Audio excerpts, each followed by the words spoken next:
You're watching In Your Interest, and the big story we're discussing on the show is who regulates the regulator, with never-ending allegations against SEBI's chairperson, Madhabi Puri Buch. SEBI's chair, Madhabi Puri Buch, is facing a series of never-ending allegations that, along with a major political development, could shake the foundation of the people's trust in the institution. As questions mount about SEBI's handling of critical issues, the Public Accounts Committee, or PAC, of the Parliament has decided to review the performance of regulatory bodies established by Acts of Parliament, with SEBI being a key focus. This PAC review comes at a critical moment as Madhabi Puri Buch faces accusations of conflict of interest. The review of SEBI's performance adds another layer to the ongoing controversy surrounding its leadership, deepening the challenges Buch and the regulator will now face. The PAC, chaired by Congress Party leader KC Venugopal, has a broad agenda that goes beyond SEBI's performance. Its reviews will cover banking and insurance sector reforms and the implementation of centrally sponsored welfare schemes. Now, media reports say that the PAC's review may involve summoning the SEBI chief, although this is not expected at the upcoming meeting on the 10th of September. The PAC's decision to assess SEBI's performance gains relevance given the ongoing controversy surrounding Buch, and Bharatiya Janata Party's leader and PAC member Nishikant Dubey has said that the PAC chairman has full authority to hold the panel's meetings, but the rules governing the watchdog say that all members have a veto power. Dubey pointed out that performance reviews of any institution or department can only happen based on the CAG, or Comptroller and Auditor General's report. SEBI has been under scrutiny, particularly regarding its handling of the Hindenburg research report, which leveled accusations against the Adani Group. Critics, including Congress party leaders, have raised concerns about Buch's prior connections with ICICI Bank, where she allegedly continues to receive payments even after joining SEBI as a full-time member. Now, in a fresh attack, the Congress party has alleged that Buch, who has been at SEBI since 2018, rented her property to Carol Info Services Limited, a Walk Hard company affiliate, and received rental income from it. This connection again raises concerns of another potential conflict of interest, especially given SEBI's ongoing regulatory actions against Walk-Hard, including insider trading cases. Now, this controversy has sparked criticism of Buch's impartiality and impacted Walk-Hard's stock performance as well. Now, beyond these allegations, SEBI is grappling with internal unrest as well. A faction of employees of SEBI have publicly voiced dissatisfaction with Buch's leadership, accusing her of creating a toxic work environment. Reports of public humiliation, scolding and shouting in meetings have surfaced, leading to protests outside SEBI's headquarters. The fresh protest stems from a 5-page press release issued by SEBI detailing its stance on the HR crisis at the regulator. These employees have demanded Buch's resignation and the retraction of SEBI's recent press release, which dismissed their grievances as misplaced and influenced by external elements. SEBI, however, has strongly denied all these accusations. It claims that the protesting employees are attempting to shift the focus toward workplace grievances in a crucial time in a bid to gain leverage. Now, the regulatory body argues that these actions are part of a calculated strategy rather than genuine concerns about workplace culture. So what exactly is going on at SEBI? To understand that, I have a couple of very special guests now joining us. One is Srinath Sridharan, policy researcher and corporate advisor, and the other is Mr. Sriram Subramaniam, founder and MD in Government Research Services. Thank you both of you gentlemen for taking time out to be with us. Srinath, I'm going to begin with you. Talk to us about, first let's begin with what is happening with this HR crisis at SEBI.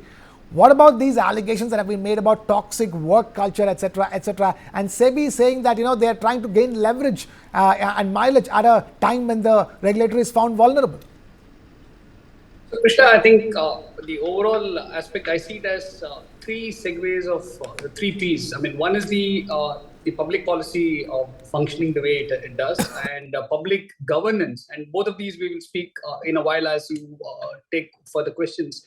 But the personal style of the leadership, I think this is the first time we are seeing a large scale, I think, protest in a regulatory body talking about the regulatory head. And I think very simply put, it is probably not about just a toxic work environment. Is it actually talking about an extension of what a corporate leadership style is extended into a bureaucratic setup? If you remember, as a context, we must know that this is one of the lateral hires, a private sector person coming in to head the regulator. the previous heads have been either homegrown or typically from the bureaucracy. So I also want to be a little mindful and respectful of asking this question, saying, are we seeing a pushback to the ideology of lateral hires that the Prime Minister has been speaking about? He was the one who attempted this while there have been conversations that the previous political parties attempted this at large scale to bring in junior secretary, joint secretaries, and also regulatory chiefs from private sector. So is this a pushback from the system against lateral hires? I think that is a larger question I would want to ask. Two, I think the nature of, the way regulatory organizations like SEBI are, there is a lot of work that is cut out for them. And I think, very honestly speaking, we must be thankful for a lot of their merit. But again, I want the same 80-20 principle work even for them, saying that probably 20% of the people actually lift 80% of the bulk of the load of the regulatory duties. And I think there, if they're speaking about toxic culture, because our style, our leadership style could be very different from the conventional bureaucrats who ran the process, I think the truth is somewhere in between these two. Okay. There is a grey area over there. Stay with us. Let me bring in Shriram Subramaniam at this stage. Shriram, let's go back to the big headline that Madhabi Puri Buch is possibly going to be summoned by the Public Affairs Committee or PAC of the Parliament. But then BJP MP has said that that's unlikely without a CAG report. What do you think about the latest allegations against her in terms of another conflict of interest with the Walcott in the picture now? No, I think this is just a series of allegations that are coming up. The source of the information is not put out by the Congress party. So they are just saying that they have more information, but they are not putting it at one point, at one shot itself. So to that extent, if there is some investigating agency, in this case PSC, though they are just calling her to inquire about, I am not sure whether the remit of the PSC includes investigation into her specific conflicts of interest or anything of that sort. So it is, I think, worthwhile for SEBI itself to constitute a committee of probably some of the board members or some external experts, in that sense, a small committee of renowned people or at least trusted people in that sense, who would do the investigation and bring this entire thing to a closure at the end of the day. There should be a white paper out there or some discussion document which lays out what is the truth. So to that extent, it will kill everybody's, I would say, this one at one shot interests. Right, and even if the PSC were to, summon Madhabi, I'm going to bring this to Srinath. They can only question about the way the regulator is being run, not what her personal stakes in anywhere else is. That's right, Krishna. I mean, the remit is very clear. It's a parliamentary accounts committee. It can discuss the CAG report about regulatory or the public sector undertaking, and where those institutional heads have to defend or address any queries that they may have. So the remit does not include talking about regulatory heads' personal dealings or personal or financial dealings at all. I think that has to be a completely different committee. And again, we must be very mindful that the SEBI chief is appointed by, it is not appointed by a parliamentary committee. It is appointed by the Cabinet's appointment committee, which is headed by the Prime Minister. And there is the Honorable Minister of Home is also an invitee member. And there's a separate Cabinet's committee there. I think one of the learnings from all this attack over the last couple of weeks is one, very similar to, let's say, what the US and the UK or even Singapore has. Do we move some of these appointments, regulatory heads at least, do we move them to a parliamentary style of actual appointment, which means that the opposition parties are also involved in such an appointment? Very similarly, if I'm not wrong, I think the CBI and the ED chiefs are appointed similar way. That could take away the political punch of everybody feeling that anytime the regulatory chiefs owe their loyalty, so to speak, to the ruling party can be taken away. I think that's one we need to do. I think that will stand the public scrutiny. If you remember in the US SEC or Fed, the chiefs actually answered the US Senate, and the Senate has to pass a voting approval for them to take charge. So that is one. Two, but we should also be very mindful. A SEBI chief or let's say even an RBI or an IRDA, all of them, or even TRAI, all of them derive their authority and existence from legislative powers of the parliament. So in that sense, we will have to democratize and bring larger rule. So PSC cannot ask questions about personal and even professional conduct for that matter. They cannot even ask about why SEBI did not discuss this or how did it discuss. As Sriram pointed out, it might need a different set of constitution of authorities or experts to look at it. And which is what brings me to a point. Let's say in corporate governance, if the chairman of the board is alleged to have done something, the expectation from the regulations is very simple, that the chairman steps aside at least during the course of that investigation, and the vice chairman or an active chairman is appointed, and they run the functioning of the board as well as continue an investigation process. And when the investigation process, which by the way can be outsourced to an external authority, is concluded, then either the previous chairman is cleared or not cleared and has to resign. I think where is that similar process in a regulatory framework? I think some of this we will have to expect. I would, in a sense, wait for, I think, the finance ministry or somebody to actually react that this is their view. Right, Srinath, stay with us. Let me take this back to Sriram Subramaniam. Sriram Subramaniam, there are a series of allegations. It all began with the Hindenburg report, but something, anybody watching the proceedings will know the fact that, you can't take all of it lightly. As the adage goes, there's no smoke without fire. I don't know. See, only that because the source of information and there's no detailed report, the Congress is putting out newer and newer data points every second day. There are various other parties attacking, Z, Subhash Chandra attacking, etc. All of this coming at the same point of time within a matter of weeks. The Hindenburg report itself was a very flat report. It didn't have any data points or anything substantive. But the Congress one has some data points, but they have not told what is the source of their data. So to that extent, I think one is it's taken political ramifications. And as Srinath said, it is better to bring this to a complete stop by coming out with a paper or by instituting a committee which looks at it and closes this issue once for all, I would think, and in double quick timing within a couple of weeks. Okay. Srinath, if I were to bring that same question to you, how does one read what is going on at this point in time?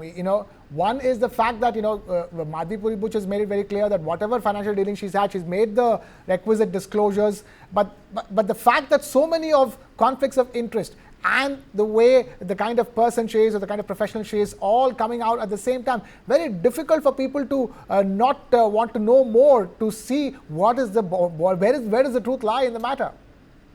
Krishna, here I would want to give benefit of doubt to the individual until it is proven otherwise, right? I mean, we've already started to the point of, I wouldn't use the word, but little carefully, slander, right? We already have assumed the person is guilty of all of these faults and follies.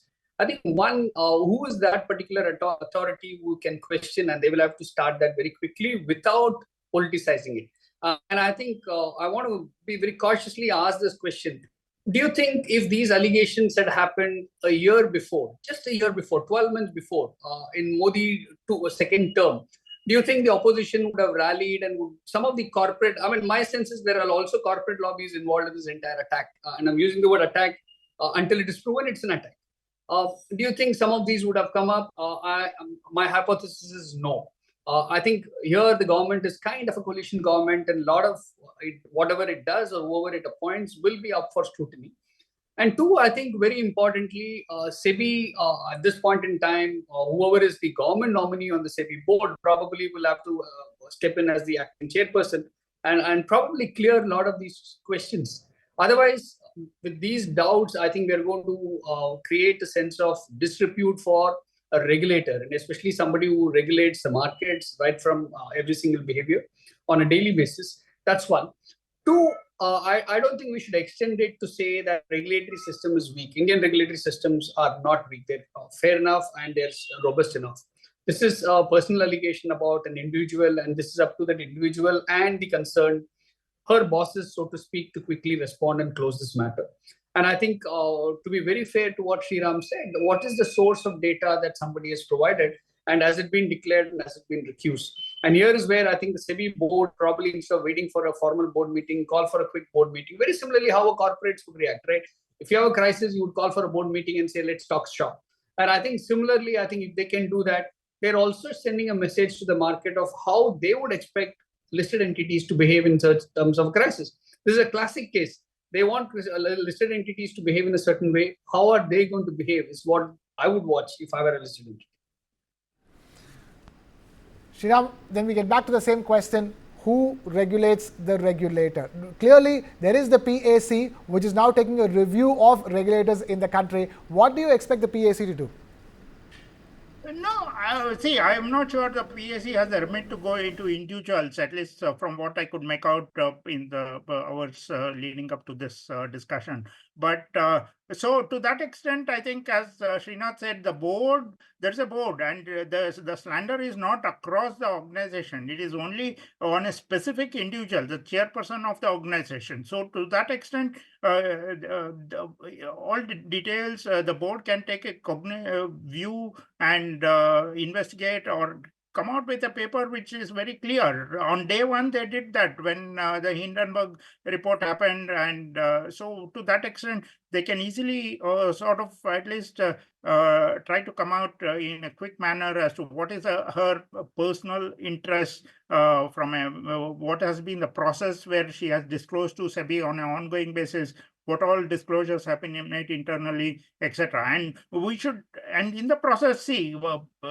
this is not, may not be the first time. On an ongoing basis also, there could be somebody throwing slander or at least allegations on any regulator for that matter, right? I mean, today a businessman has done it because he is under investigation. Tomorrow, some other proposal is rejected, be it in CCI or IRDA or anywhere. There could be, again, allegations. So all these, I think there is a systemic view also that the government needs to consider.